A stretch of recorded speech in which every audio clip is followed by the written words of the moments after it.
आजचा उपघटक आहे 14 अंशाधिक छेदाधिक व पूर्णांकयुक्त अपूर्णांक तुलना आणि परस्पर रूपांतर. म्हणजे अंशाधिक अपूर्णांक कसा ओळखायचा, छेदाधिक अपूर्णांक कसा ओळखायचा, त्यांची तुलना कशी करायची, त्यांची बेरीज कशी करायची. आता अंशाधिक अपूर्णांक म्हणजे नेमकं काय? ज्या अपूर्णांकाचा बघा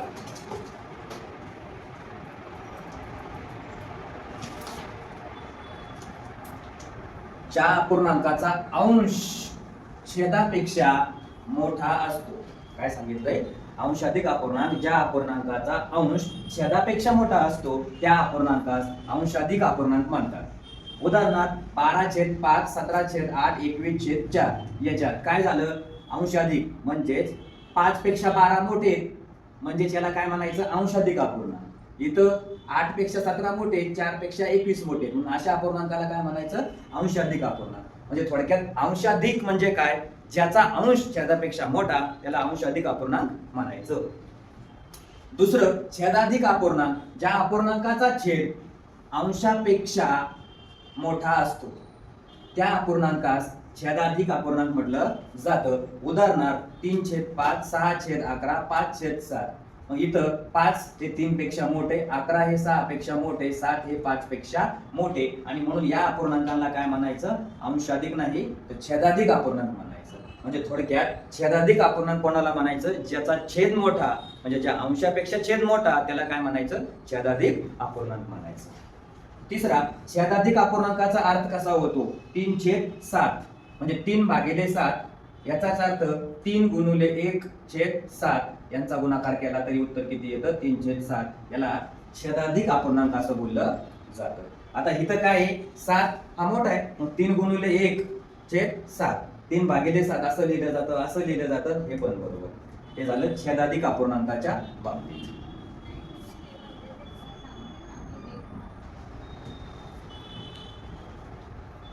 आता अंशाधिक अपूर्णांकाचा अर्थ काय होतो? 7/3 म्हणजे अंश मोठा छेद लहान. मग या 7 ला 3 न भागता येतं, 7/3. मग भागलं तर बघा याचं उत्तर किती येतं? 2 + 1/3 म्हणजे 3 2 6 + 1 बरोबर 7. आता हे कसं? हे बघा इथं दाखवतो. 3 न 7 ला भागायचं, 3 1 3, 3 2 6, 7 मधून 6 गेले, किती राहिले? 1. हा अंशाधिक अपूर्णांक लिहिताना कसा लिहायचा? भाग गेला, कोणाचा भाग गेला? 2 चा, म्हणून 2. आता बाकी किती राहिली? 1. ती डोक्यात घ्यायची आणि खाली कोण घ्यायचं? ज्यानं भागायचं ते. म्हणजे त्याला आणखीन कसं लिहिता येतं? 2 पूर्ण 1/3 म्हणजे 2 पूर्ण 1/3 असं पण लिहिता येतं. हे पण बरोबर, हे पण बरोबर. हे सोडवताना असा वापर करायचा. चौथा पॉइंट आहे मिश्र अपूर्णांक. यालाच पूर्णांकयुक्त अपूर्णांक असं बोललं जातं. ज्या संख्येत एक भाग पूर्णांक व एक भाग छेदाधिक अपूर्णांक असतो. आता छेदाधिक अपूर्णांक म्हणजे आपण काय बघितलं होतं? अंशापेक्षा छेद मोठा. या संख्येला मिश्र अपूर्णांक म्हणतात, पूर्णांकयुक्त अपूर्णांक बोललं जातं. उदाहरणार्थ 2 पूर्ण 1/4 हे उदाहरण झालं, आणि याचं वाचन कसं करायचं? 2 पूर्णांक 1/4 याचं वाचन. 2 पूर्णांक 1/4 हे या संख्येचं काय झालं? वाचन. बघा पॉइंट 5 क्रमांकाचा अंशाधिक अपूर्णांकाचे पूर्णांकयुक्त अपूर्णांकात रूपांतर करणे. तर कसं करायचं? आधी काय लक्षात ठेवायचंय ते महत्वाचं आहे. अंशाधिक अपूर्णांकामध्ये अंश छेदापेक्षा मोठा असतो. याचाच अर्थ अंश हा छेदापेक्षा मोठा असतो. अंशाला छेदाने भागल्यावर भागाकार व बाकी मिळते. मग अंशाधिक अपूर्णांक बरोबर हे सूत्र दिलं बघा. अंशाधिक अपूर्णांक काढायचा असेल तर भागाकार कंसात बाकी भागिले छेद कंस पूर्ण. उदाहरणार्थ 11/8 याचा अंशाधिक अपूर्णांकामध्ये काय करायचं? रूपांतर करायचंय. तर कसं करायचं? 8 न 11 ला भागायचं, 8 1 8, बाकी गेली, भागाकार झाला 1, 11 तून 8 गेले 3, भागाकार 3 1, बाकी 3 आणि छेद राहिला 8. मग अंशाधिक अपूर्णांक कसा तयार झाला बघा? भागाकार पूर्ण गेला 1, ही 3 जी आहे ती बाकी, आणि 3 ला कोणी भागायचं राहिलंय 8 न, म्हणजे तो कुठे आला? छेदस्थानी. याला म्हणायचं अंशाधिक अपूर्णांक. आता हाच अंशाधिक अपूर्णांक कसा लिहिला जातो? 1 + 3/8 असा सुद्धा लिहिला जातो. यालाही अंशाधिक अपूर्णांक म्हणतात. म्हणजे ह्याला जर सोडवलं तर 11/8 उत्तर येतं का? येतं. 1 गुणिले 8, 8 8 आणि 3 11 भागिले 8 11/8 असं होतं. अपूर्णांकाचे अंश अधिक अपूर्णांकात रूपांतर करणे कसं केलं जातं? हा पूर्णांकयुक्त अपूर्णांक बघा, प्रथम काय करायचंय बघा, पूर्णांकास छेदाने गुणावे. दुसरा मुद्दा, आलेल्या गुणाकारात अंश मिळवावा. तिसरा, बेरीज अंशस्थानी व मूळचा छेद हा छेदस्थानी लिहावा. पूर्णांकयुक्त अपूर्णांक कसा सोडवला जातो? पूर्णांक गुणिले छेद अधिक अंश भागिले छेद. उदाहरणार्थ बघा, 7 ही पूर्णांक संख्या आहे, 5 ही अपूर्णांक संख्या आहे, म्हणजे 5/7. या पूर्णांकयुक्त अपूर्णांकाचं रूपांतर अंश अधिक रूपांतरात करायचंय, म्हणजे अंश छेद छेदात करायचंय. मग काय करायचं? 7 गुणिले 7 अधिक 5/7.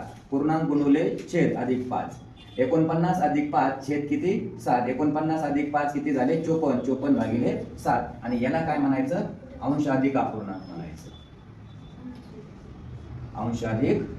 आता हा अंशाधिक अपूर्णांक काय आहे? अंश मोठा आहे आणि छेद लहान आहे, म्हणून याला अंशाधिक अपूर्णांक म्हटलं जातं.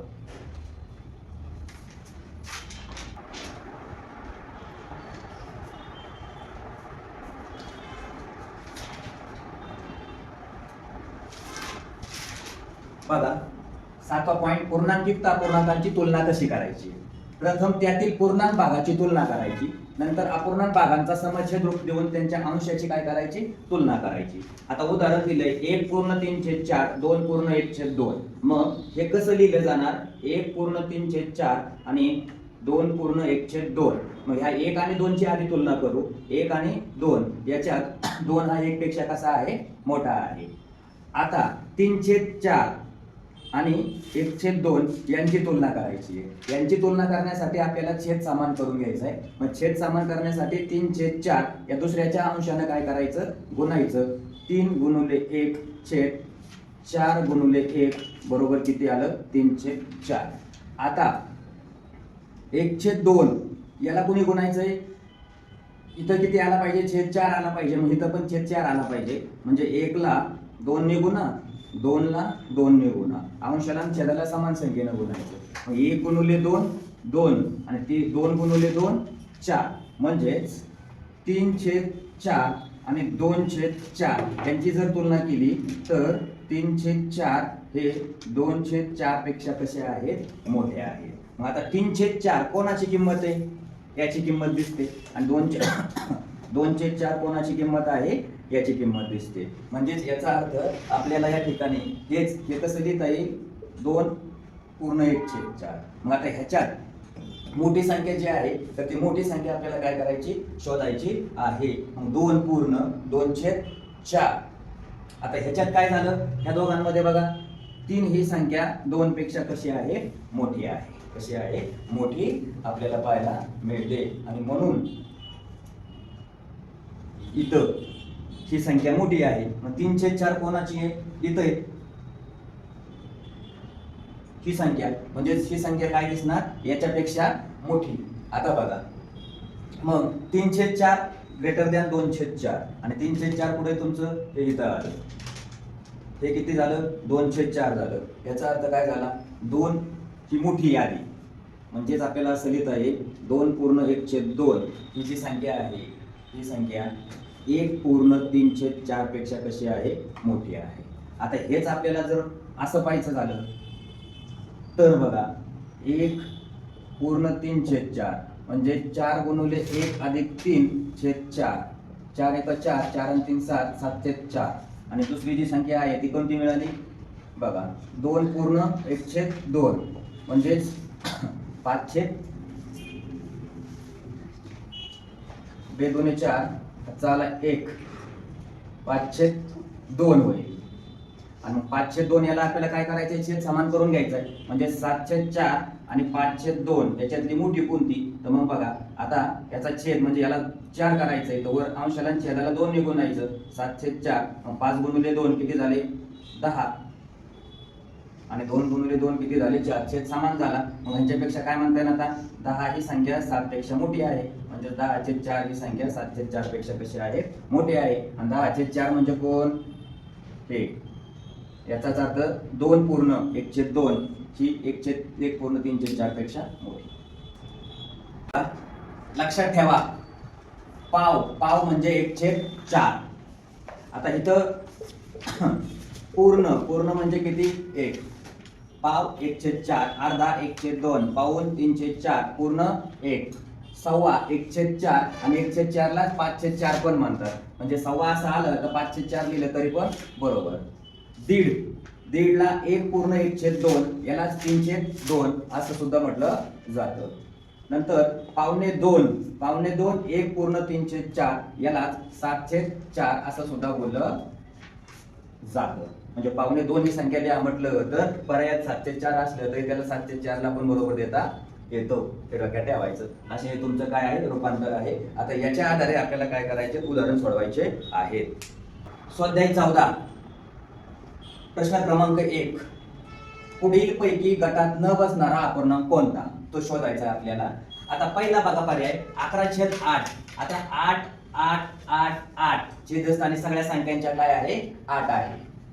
इथं 11 हा मोठा आहे, 9 ही संख्या मोठी आहे, इथं 17 ही पण संख्या मोठी आहे, पण पर्याय क्रमांक 3 मध्ये 7 ही संख्या अंशापेक्षा कशी आहे, लहान आहे. त्या सगळ्या संख्या काय झाल्या, अंशाधिक म्हणतो आपण त्याला.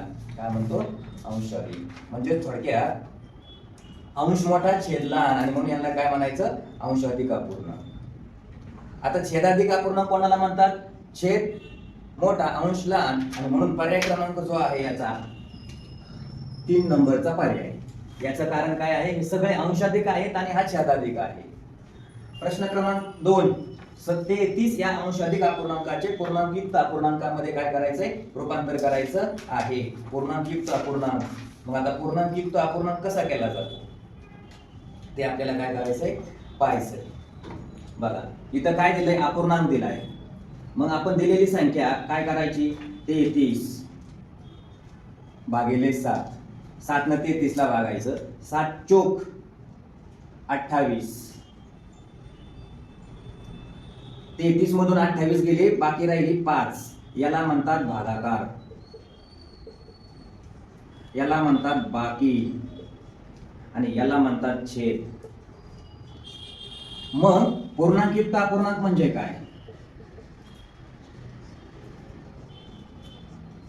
पूर्णांकयुक्त अपूर्णांक बरोबर इथं लिहितो आपण भागाकार, कंसात इकडं बाकी आणि खाली छेद. मग भागाकार किती झाला, पूर्णांक 4, बाकी किती राहिली 5, छेदस्थानी कोण आहे 7 झालं. म्हणजे 4 पूर्ण 5/7 हे या प्रश्नाचं उत्तर. आणि मग पर्याय क्रमांक 4 हे या प्रश्नाचं उत्तर आपल्याला पाहायला मिळतं. याला पूर्णांकयुक्त अपूर्णांक असं बोलतात. 13/5 या अपूर्णांकाच्या छेदस्थानी पुढीलपैकी कोणती संख्या मिळवावी म्हणजे छेदाधिक अपूर्णांक होईल. आता इथं कसे लक्षात ठेवायचंय, छेद हा अंशापेक्षा काय पाहिजे, मोठा पाहिजे, तर त्याला छेदाधिक अपूर्णांक म्हणतात. काय म्हणतात, छेदाधिक अपूर्णांक म्हणतात. मग आपण आता पर्यायातून जाऊ. 13/5 बरोबर 13/5 अधिक 6 13/11 हा अंशाधिक अपूर्णांक झाला. नंतर 13/5 बरोबर 13/5 अधिक कोण मिळवायचा आहे, 9, 13/5 आणि 9 किती झाले, 14. आता बघा इथं अंश लहान छेद मोठा झालाय.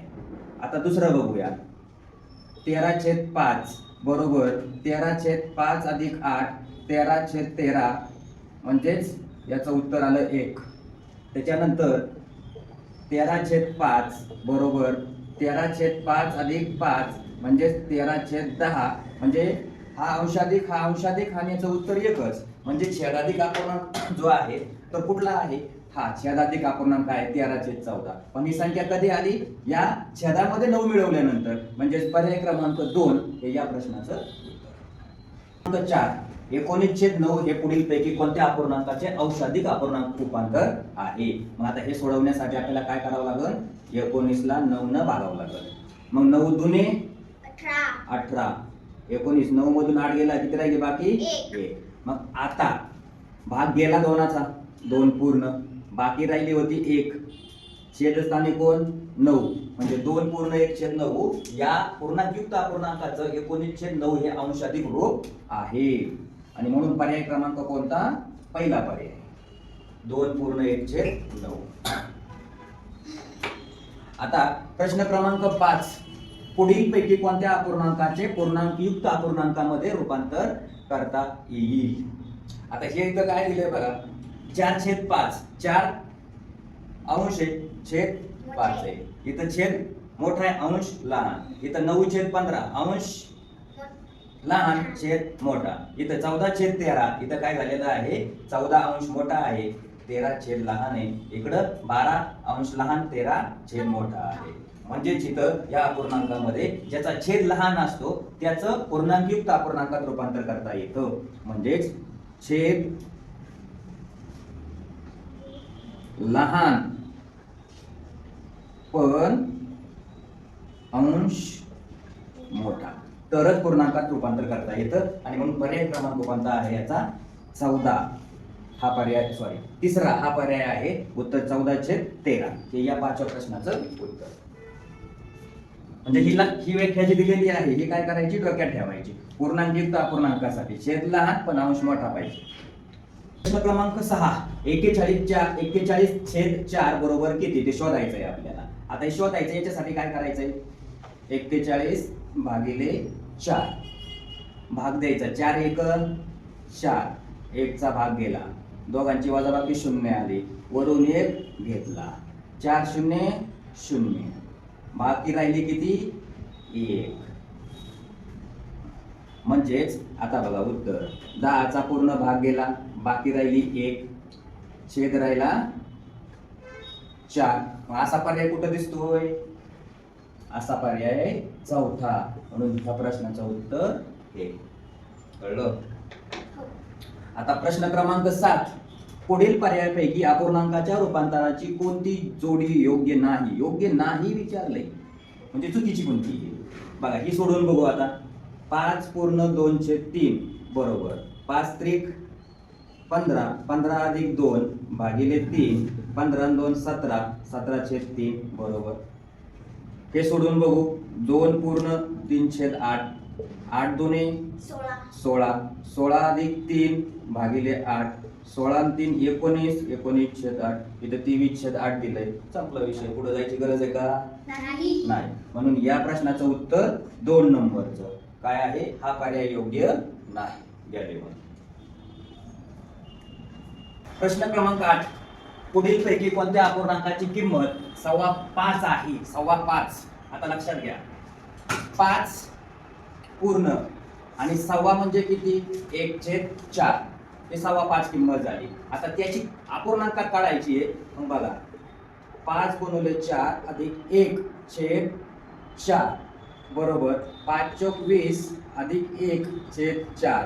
मग 20 आणि 1 21, 21/4.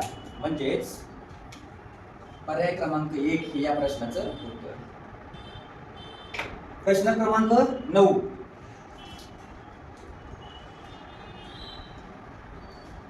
26/9 बरोबर 2 पूर्ण चौकट छेद 9 असेल तर चौकटीत येणारा अंक कोणता असेल? बघा चौकटीतला अंक शोधायचा आहे. इथं दाखवतो. 9 न काय करायचंय, 26 ला भागायचंय बरोबर. मग आता 9 न भागल्यानंतर 9 त्रिक 27, पण 9 दुने 18, 2 चा भाग गेला.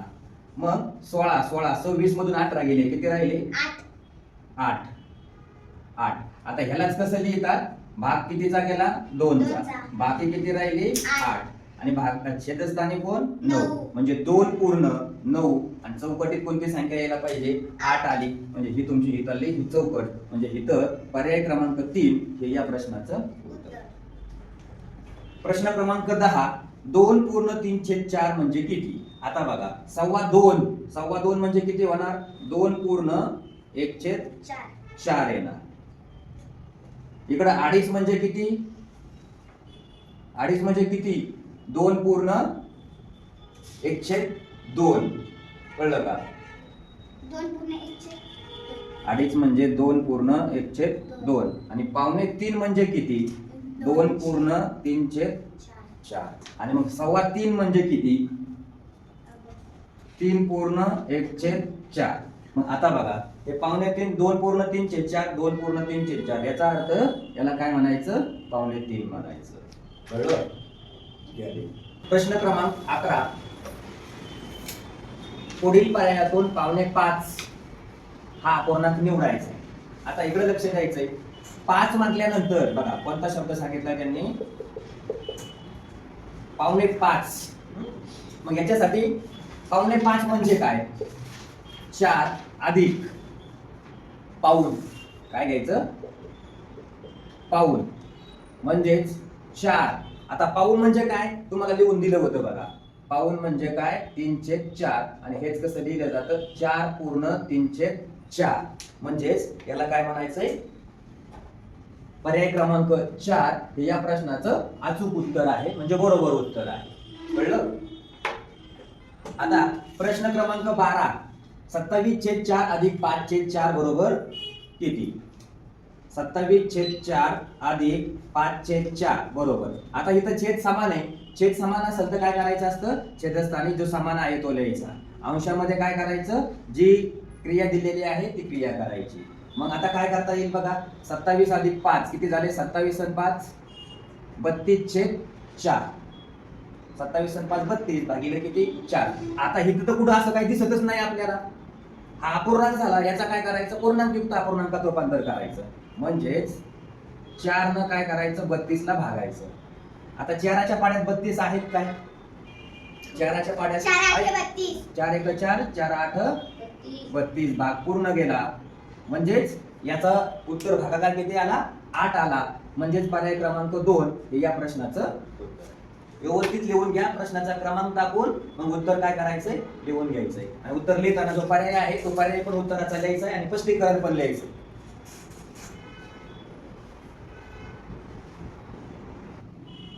13वा प्रश्न, पुढील अपूर्णांकातील सर्वात मोठा अपूर्णांक कोणता. आता तो शोधायचा आहे आपल्याला, ठीक आहे ना. मग पर्यायातून जाऊ आपण. 19/6 याचा अर्थ काय होतो, हे बघा. या 19 ला कितीने भागायचं, 6 न. मग 19च्या पाड्यात 6च्या पाड्यात 19 आहेत का, नाही. मग 6 त्रिक 18.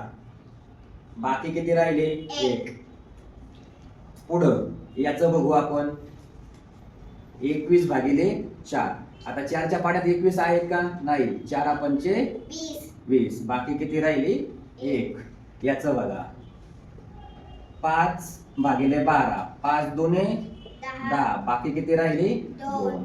याचं बघा, 21. 5 चोक 20. बाकी किती राहिली, 1. आता कोणाचा भागाकार मोठा दिसतोय रे, 21/4चा. किती आला भागाकार, 5. म्हणजे याचा अर्थ हा अपूर्णांक काय पाहिजे, मोठा पाहिजे. म्हणून पर्याय क्रमांक कोणता, दुसरा हे या प्रश्नाचं उत्तर.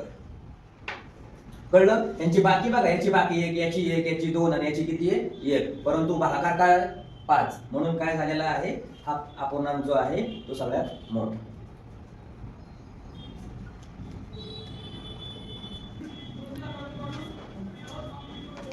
बघा 14वा प्रश्न आहे, 13/12, 12/11, 9/8, 6/5 हे अपूर्णांक चढत्या क्रमानं कसं लिहितात ते आपल्याला काय करायचंय, शोधायचं आहे.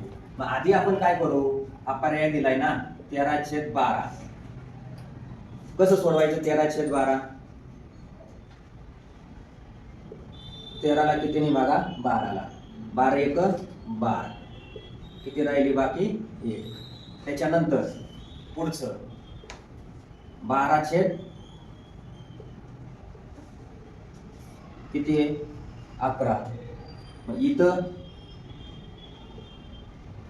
11 1 11. बाकी किती आली, 1. याच्यानंतर 9/8. 9 8. 8 1 8. बाकी किती राहिली, 1. याच्यानंतर